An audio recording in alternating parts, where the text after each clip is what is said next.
Hello and welcome to the update on our hashflare.io investment experiment.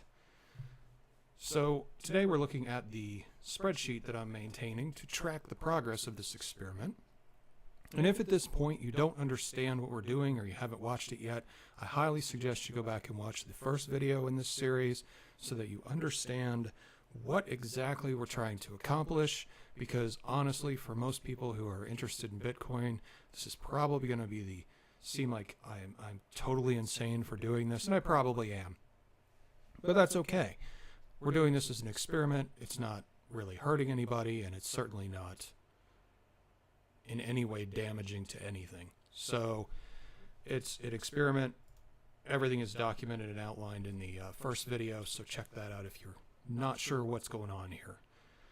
We made an initial investment in hashflare.io of $21.80 on May 2nd, and that netted us 12 megahash per second. And this is the statistics from what happened up until 5/4/2018. The stats for these are obviously let out the next day, so we get lovely. Don't have enough space on my OneDrive. The stats come out the next day, so we'll get today's stats on Sunday the 6th, and that will fill in that blank here. So the first day, I did make a mistake on the pool settings because I went to alter one of the pools just to see what happened when you did it, and I picked a pool that was, well, not recommended to mine. So I thought I would go back and change it, or at least set the other ones to pools that were better mining.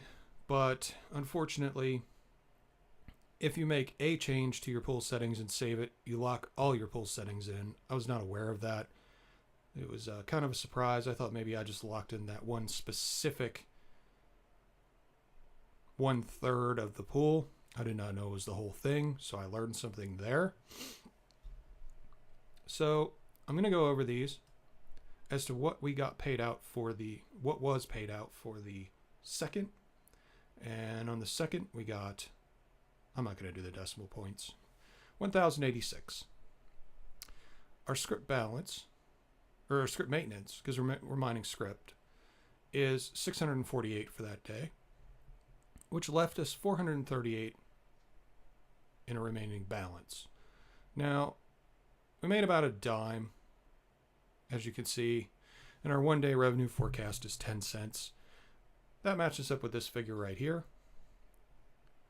So that means that this figure is about a little less than a nickel. So these are about half. At this stage, going to be about half what the revenue forecast is, which is fine. I'm hoping that factor starts to overtake what we are actually gaining, and these figures average out to where we're actually making more than this figure. But we'll see how that goes, and I'm tracking these every day, so we can definitely understand if these ever change, or if they change in linear fashion, or if there's a jump at a certain point, and then we'll understand that progress to go from this stage to a further stage, where a good point is to actually start, and why. Our 1 week revenue forecast is 71 cents US dollars, and all figures are going to be in US dollars because that's what it provides me. Our 1 month revenue forecast is $3.03.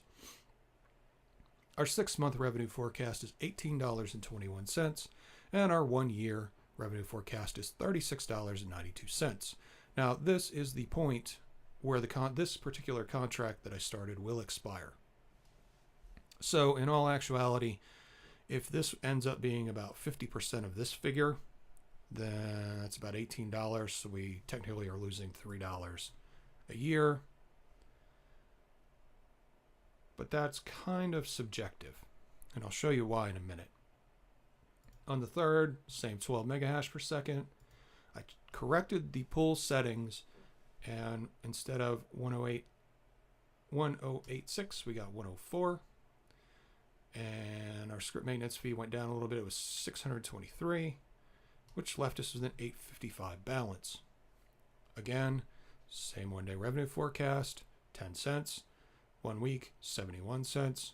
1 month, $3.03. 6-month forecast, 18.18. And our 1-year forecast, 36.86. So as you can see, this is tied into the current Bitcoin value at the time that it's looked at. And when we look at the dashboard, I'll show you that. One of the things that I had considered after I started entering this was putting in the price that Bitcoin currently has based on the momentary value that I look at the spreadsheet. So these figures will actually have some correlation to something. And another thing that I'd considered, but I really want your opinion if you're going to follow this series, do you want dollar figures for these three, the payout, the maintenance, and the balance, the pool balance as well? Because I can definitely add those in. It's not a problem. All right. So on the 4th, we had the same 12 mega hash per second. Pool settings stayed the same. Script payout 1,049. Script maintenance 612, so that went down slightly. Pool balance 1,292. Our 1-day forecast is still 10 cents. Our 1 week still 73. Our 1 month is still $3.12. Our 6 month is $18.69, and our 1 year is $37.91. Today's figures will be added tomorrow morning, and then tomorrow morning I will be adding another $21.80 or whatever it takes to get 12 mega hash per second added back into our account. And I'll do that every Sunday going forward. And we'll track it in this sheet. All right, so let's take a look at my Hashflare dashboard. So this is where we ended up. This is our balance. And here's how we're tracking through our pool. And this is what your typical Hashflare dashboard panel looks like. 12 mega hash per second. Here's your pool distribution.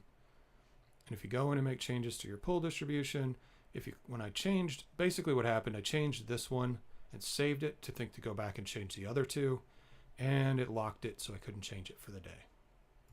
Now, I am aware that there is a website that tells you the optimal pool you should be mining. And what we're going to do is we're going to split it 3 ways for a while and see how that works.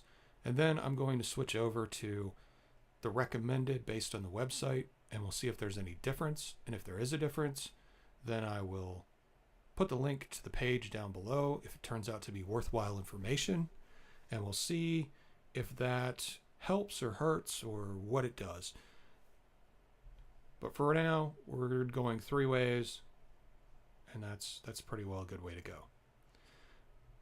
There's our revenue per 1 mega hash per second, and these are our revenue forecasts. Now, our revenue forecasts, these revenue forecasts work under the assumption that the current mining difficulty will stay the same, and the current rate of Bitcoin is not going to change when it's looked at the moment that you're looking at the spreadsheet. So, as you can see, I already pulled the figures for today, and the most drastic one that has the most drastic difference is the 1 year.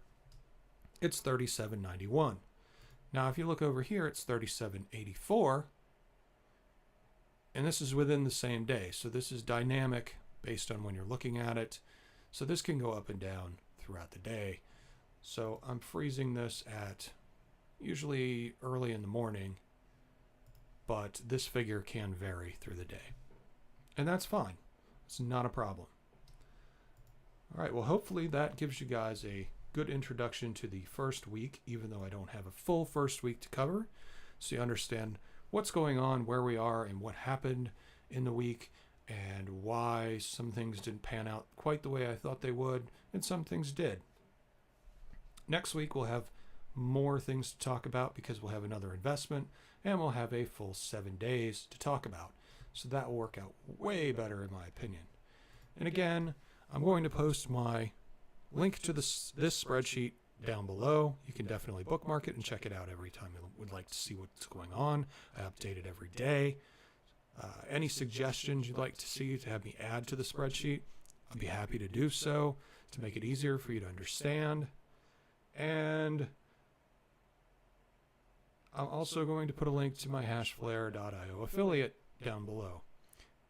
That is just in case you feel like helping and investing, and if you want to play along in this little experiment yourself, that's awesome. I'm not saying you have to use my affiliate link. Definitely don't even really worry about it.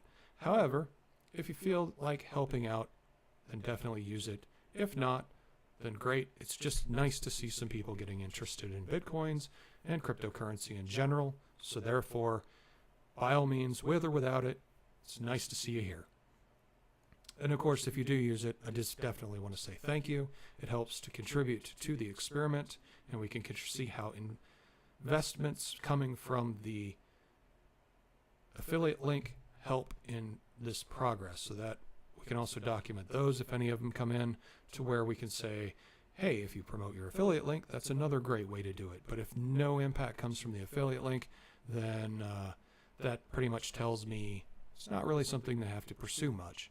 But I'm going to go ahead and end this video now, because I want to try to keep these as short as possible. With this being the first one, there was a lot of things trying to figure out how I wanted to do stuff. And I'm sure the second one will be a little bit different. But I also welcome you to post your comments down below and tell me what you think about what we're doing here. And before I go, I definitely want to reiterate the point. I am not any sort of financial counselor. I am not any sort of financial advisor.